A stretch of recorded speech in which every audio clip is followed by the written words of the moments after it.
Hey guys, and here we are back with another one. Now today we are going to take a look at the new CHUWI HiBook 10.1, which is an hybrid machine with dual operating system. And on my opinion, this machine right over here can be really interesting for those of you that are on the market for something that some days you want to use Android, some days you want to use Windows, some days you want to use it with the keyboard for productivity, and some days you want to use it as a tablet. And I'm just going to remove it here.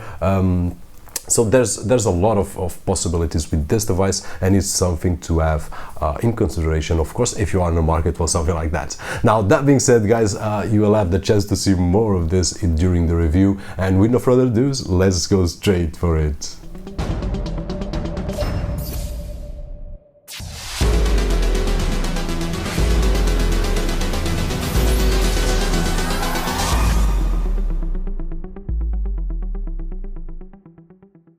So here we are with the CHUWI HiBook 10.1, a hybrid tablet and Ultrabook that features the quad-core CPU, Intel Z8300, 4GB of RAM and 64GB of flash storage with both Android Lollipop 5.1 and Windows 10. And regarding a usual and quick unboxing experience, once we open the package we will find the CHUWI HiBook on the top, as we can see on the image, of course, one power adapter, a USB-A to USB-C cable for charging, and the usual documentation. Now, the keyboard is optional and, on my opinion, a great selling point for this tablet, but more about that in just a few seconds. And taking a closer look at it, it has a 10.1-inch IPS display with a resolution of 1920 by 1200 and a 2-megapixel front-facing camera. On the left-hand side, a headphone jack, micro HDMI, built-in microphone, micro USB,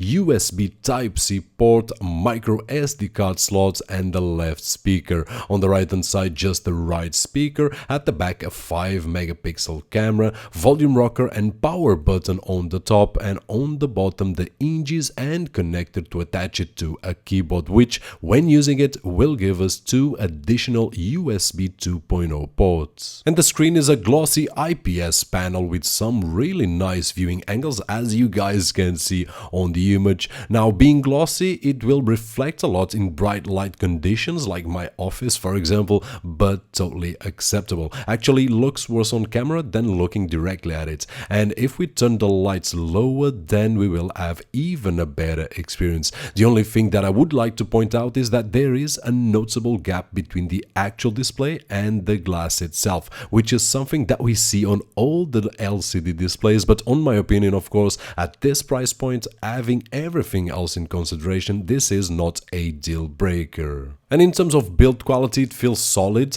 The tablet back cover is plastic, but a soft and well-made plastic with attention to details. And the keyboard follows the same path. It has a metallic layer on the key side, making it really solid and nice to hold, and at the back a rubberized plastic. And when we use both, it really feels like an Ultrabook or a notebook, as you want to call it, with a great grip.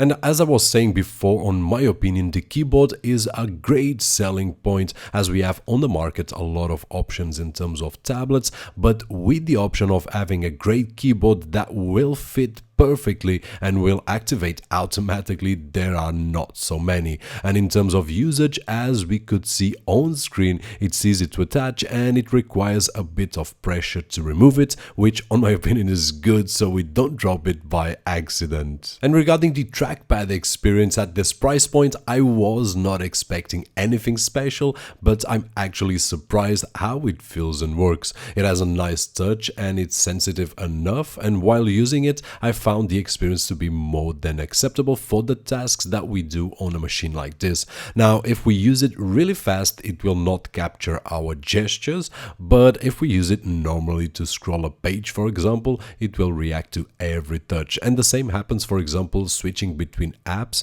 and even using a single hand to select text or similar tasks on these kind of machines. It will work just great. Now, the keyboard has a solid touch, as I said before, and the key travel is what we usually find on any mainbrain keyboard, and although it's smaller than a full-size keyboard, the spacing between keys is, on my opinion, of course, enough to be used comfortably. Now, it will take a few minutes to get used to it, but once we do, it will be very useful to get, especially on the office side, things going a little bit faster than on a tablet. Okay, so quickly on the Windows side, it comes with an original copy of Windows fully activated, which is something that I test on every single machine that comes here to the channel to be tested. And as usual, we will be guided by the Windows setup wizard, and in no time we can start using the machine. Now, on the other hand, on the Android side, there's not much that we have to do besides logging in and start using it. And regarding the 64 gigabytes of flash storage,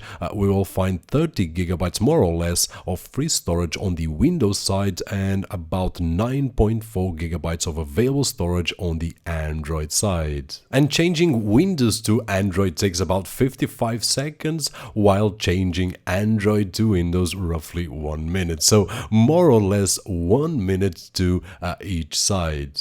And moving along to our usual benchmarks, on the network speed test we got 47 megabits of download speed and 20 megabits of upload speed. Disk speed test with a nice result of 133 megabytes on reads and 82 megabytes on writes. Geekbench 3 with 739 on single core score and 2110 on multi-core score. Antuntu with roughly 57,000. 3D Mark score, Ice Storm Extreme with 8,700, and finally Epic Citadel with 35.7 frames per second on average score. And of course, having in mind that all these benchmarks were performed at 1920 by 1200 instead of the usual 1080. Now, regarding office tasks such as Word, Excel and PowerPoint, those that follow the channel know that I've tested plenty of machines with this CPU and lower actually, and I do still believe that these Intel quad-core CPUs are the best budget option to equip by office or home. So having that in mind, and having in mind also the great performance of these CPUs for this kind of task, let's not waste more time here. Okay guys, so after all these tests and knowing the CPU that the machine has, my only doubt or question was on the Android firmware, which I can say at this moment that it's very well integrated and as such gave me a great experience. Now, gaming on the Android side was just flawless, using Respawnables and Asphalt 8 Airborn, which as you guys know are my two favorite Android games. And in terms of game stream, we can use it both on Windows or on Android, depending on our preferences. Now, the experience was once again flawless, but I would like to point out that we have to have in mind that we are using a Wi-Fi connection, so it needs to be strong. And if it is, the experience will be great, as it was on my particular case. Now, I did play with Gas Guzzlers, Grid Outer Sport and Shadows of Mordor, and the machine was more than capable, as you guys can see on the screen, of delivering a great gaming or game streaming experience. And regarding video playback, playing 8-bit videos up to 4K with H264 or H265 codecs, it will handle just fine, being our only limitation the network, which played just fine Buch Buny and Tears of Steel up to 4K, but it struggled a little bit in Tears of Steel. But at 1080 everything played just fine over the network, and if we use a local storage for 4K content, then the device will play it without any issues at all. And regarding the battery tests, as usual guys, just press that pause button and you can see the results and have an idea of how long the battery will last depending on what we are doing. And finally, the picture and video quality captured by this device, which is something that I really don't care personally on tablets, but for those of you that do, as always, I will leave a link down below on the video description with all the raw pictures and videos. So in conclusion guys, things that I did like the most were having a dual operating system with all the benefits that will brings to us, the performance of the CHUWI HiBook, the overall build quality and design, and finally the optional keyboard that will give us a great experience, especially for productivity. On the other hand, things that I did like the least were the gap between the display and the glass, which is not once again a deal breaker for me, but here's my opinion anyway. And finally, the picture picture and video quality captured by the device. And that is it, you have reached the end of another review, this time the CHUWI HiBook 10.1 tablet and notebook hybrid. Hope that you guys enjoyed the video, and if you did so, don't forget that usual thumbs up. My name is Roberto Jorge, and as always, I'll see you on the next one.